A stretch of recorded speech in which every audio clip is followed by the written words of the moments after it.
7h44, l'interview vérité d'Europe 1. Thomas, vous recevez ce matin Laurent Berger, le secrétaire général de la CFDT. Cette fois, on y est. Le projet de réforme de Code du travail arrive sur la table du Conseil des ministres ce matin. Pour être précis, c'est le projet de loi d'habilitation à prendre les ordonnances qui permettront normalement de mener FISA cette réforme. Bonjour Laurent Berger. Bonjour. Ça a à peine commencé que ça commence déjà. La CGT propose une journée d'action et de grève dans toutes les entreprises et services le 12 septembre contre ce projet de réforme du travail. Est-ce que c'est une bonne idée? Est-ce que c'est la bonne méthode de mettre la pression d'emblée comme ça avec une journée de grève le 12 septembre?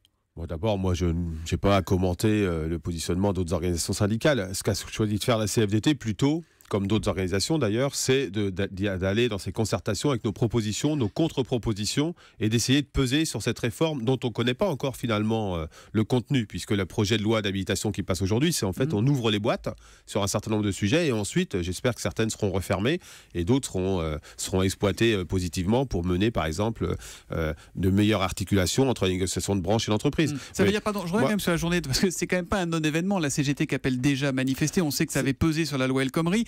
Ça veut dire que vous n'allez pas passer un coup de fil à Philippe Martinez et lui dire on vient avec toi le 12 septembre? Non, ça c'est sûr, mais par contre je passe des coups de fil à Philippe Martinez comme il m'en passe pour discuter du contenu de la loi et voir si on peut faire évoluer les choses dans les concertations qui sont en cours.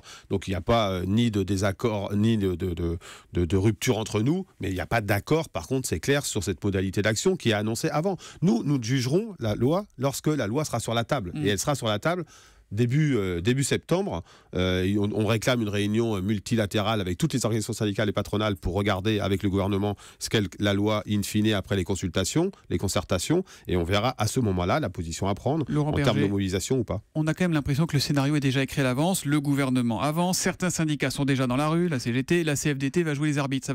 C'est le renouvellement du scénario qu'on a connu? Non, parce que vous citez la CFDT, mais vous pouvez citer la CFTC, Force ouvrière, qui de la même manière font des propositions aujourd'hui, sont dans la concertation. Mais être dans la concertation, c'est pas être dans l'acceptation. Mais en même temps, il y a un espace qui est ouvert pour discuter. Si on ne le saisit pas, on ne remplit pas notre rôle de syndicaliste. Nous, notre travail, c'est de faire en sorte que ça se passe le mieux possible pour les salariés. Et le mieux possible, ça veut dire que, par exemple, nous, dans les propositions qu'on pousse, c'est l'augmentation de l'indemnité légale de licenciement. On va y venir sur les points précis, mais juste sur la philosophie générale. Est-ce que vous diriez, comme Muriel Pénicaud, la ministre du Travail, que notre modèle ne répond pas bien aux grands enjeux de notre temps? Est-ce que sur le principe, il faut changer les choses?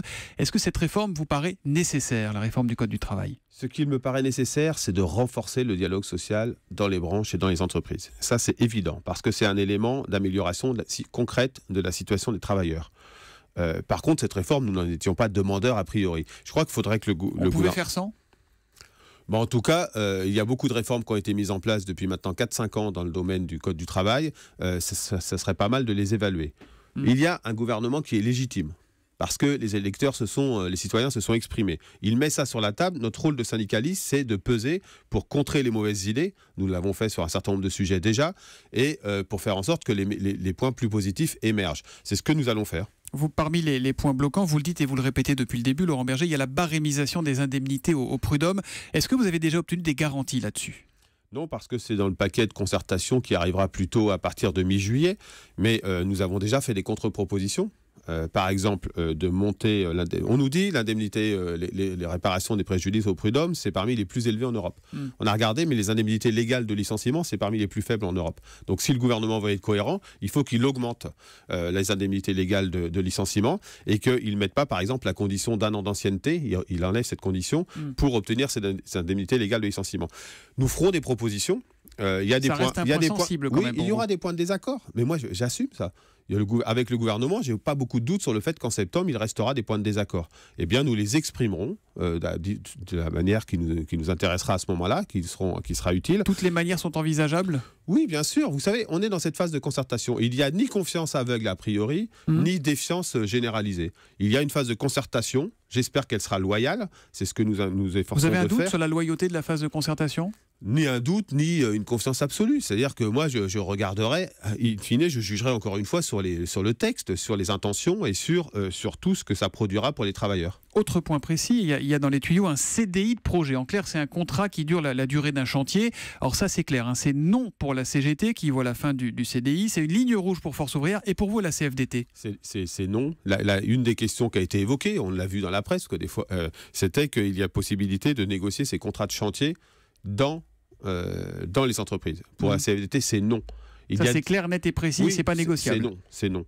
Après, cette possibilité existe déjà dans les négociations de branches. Voilà, que les branches qui veulent s'en saisir s'en saisissent. Ça existe déjà, ça se fait dans une branche professionnelle qui est les services informatiques. Si les partenaires sociaux, les organisations syndicales et patronales dans une branche décident de le faire ensemble, elles le font. Si elles ne décident pas, elles ne le font pas. L'assouplissement des règles du CDD, du contrat à durée déterminée, ça aussi, c'est visiblement un peu dans les tuyaux, dans les esprits au ministère du Travail. Je ne vois pas ce que le ministère a en tête sur ce sujet en ouvrant cette boîte. Pour la CFDT, je crois qu'au contraire, l'enjeu, et nous avons poussé pour qu'il y ait une négociation dans les branches sur la qualité de l'emploi, c'est de réduire la précarité, c'est de réduire le temps partiel imposé, c'est de réduire le recours au contrat court, et j'espère par exemple qu'on ira vers une forme de bonus-malus, ou en tout cas de surcotisation pour les entreprises qui ont recours de façon trop importante au CDD. Il y a eu pas mal de fuites dans la presse sur ce qui était prévu, pas prévu, etc. Est-ce que vous avez l'impression qu'il y a une petite volonté, peut-être pas de manipuler, mais de commencer à préparer l'opinion, de vous préparer vous aussi à vous mettre devant le fait accompli sur certains points? Les fuites, elles sortent jamais de nulle part. Il y a des fuites, c'est extrêmement agaçant. D'où qu'elles viennent, je crois que c'est pas très bon pour la démocratie sociale, c'est pas très bon pour la démocratie en général. Mais il y a eu deux sujets sur lesquels il y a eu des fuites où on a refermé la boîte tout de suite. C'est la question de la négociation dans l'entreprise des modalités du contrat de travail. Tout de suite, les organisations syndicales, dont la CFDT, ont dit c'est niet, et ça a été refermé par une annonce du Premier ministre. Et puis, il y a la négociation du contrat de chantier, la possibilité de mettre des contrats de chantier par entreprise. On a cru comprendre que c'était plus retenu. Donc, vous savez, à force de faire des fuites comme ça, on va finir par fermer les boîtes qu'on a envie de fermer. Et donc, concertons, mettons-nous d'accord sur un certain nombre de sujets. S'il y a des points de désaccord, nous le dirons. Mais est-ce qu'on peut considérer que dans notre pays, c'est important d'avoir un peu de dialogue, d'avoir du dialogue loyal et franc, sans être dans l'outrance, et puis à la fin, chacun prend ses responsabilités et dit ce qu'il en pense. Il se murmure que le gouvernement pourrait vous mettre dans les pattes une loi de moralisation de la vie syndicale si les syndicats ne jouent pas trop le jeu de la réforme. Est-ce que vous en avez entendu parler de ça, Laurent Berger ? Je n'ai jamais entendu parler de ça.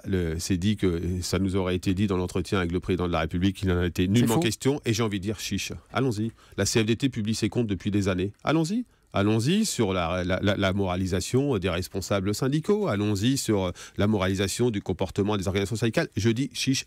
Il n'y a rien à cacher. Rien à redouter. Et donc, c'est ce qui a été dit dans un journal sur ce sujet-là, c'est complètement délirant, je tiens à le dire. Il n'en a jamais été question dans les discussions que nous avons eues. Jean-Luc Mélenchon, lui, est vent debout déjà contre ce projet. Il estime que les acquis sociaux sont menacés. Il a d'ailleurs manifesté dès hier, lui, il n'a pas entendu le 12 septembre, dès hier devant l'Assemblée nationale.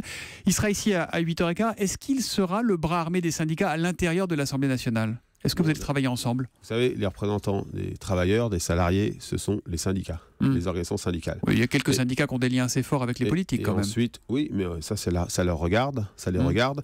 Mais il n'y a pas de représentants des salariés dans l'Assemblée nationale. Il y a des représentants de l'ensemble des citoyens. Et les représentants des salariés, ce sont les organisations syndicales. Et moi, je ne me ferai instrumentaliser par personne. Merci Laurent Berger d'être venu ce matin. Du coup, vous allez prendre un peu de vacances quand même ou pas du tout là ? Oui, parce que moi, je n'ai pas commencé à bosser le 7 mai, donc je vais prendre un peu de vacances. Merci et bonne journée à vous. Bonnes vacances à vous.